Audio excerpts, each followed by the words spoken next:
ಬಂಟ್ವಾಳ ಬಿಸಿ ರೋಡಿನಿಂದ ಪುಂಜಲ್ಕಟ್ಟೆ ಚತುಷ್ಪಥ ಹೆದ್ದಾರಿ ನಿರ್ಮಾಣದ ಅಂಗವಾಗಿ ಬಂಡಾರಿ ಬೆಟ್ಟುವಿನಲ್ಲಿ ನಿರ್ಮಾಣಗೊಂಡ ಕಿರು ಸೇತುವೆ ಮಂಗಳವಾರದಿಂದ ವಾಹನ ಸಂಚಾರಕ್ಕೆ ಮುಕ್ತವಾಗಿದ್ದು, ಇನ್ನೊಂದು ಭಾಗದ ಕಿರು ಸೇತುವೆ ನಿರ್ಮಾಣ ಕಾಮಗಾರಿ ಆರಂಭಗೊಂಡಿದೆ.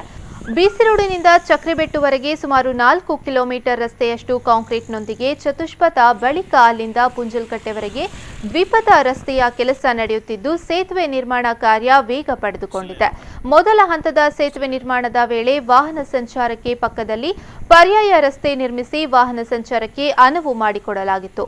ಇದೀಗ ಅತ್ಯಂತ ತ್ವರಿತಗತಿಯಲ್ಲಿ ಮೊದಲ ಹಂತದ ಸೇತುವೆ ನಿರ್ಮಾಣ ಕಾಮಗಾರಿ ಪೂರ್ಣವಾಗಿರುವ ಕಾರಣ ಅದರಲ್ಲಿಯೇ ವಾಹನ ಸಂಚಾರಕ್ಕೆ ಅವಕಾಶ ಮಾಡಿಕೊಟ್ಟು ಇನ್ನೊಂದು ಭಾಗದ ಸೇತುವೆಯ ನಿರ್ಮಾಣ ಆರಂಭಗೊಂಡಿದೆ.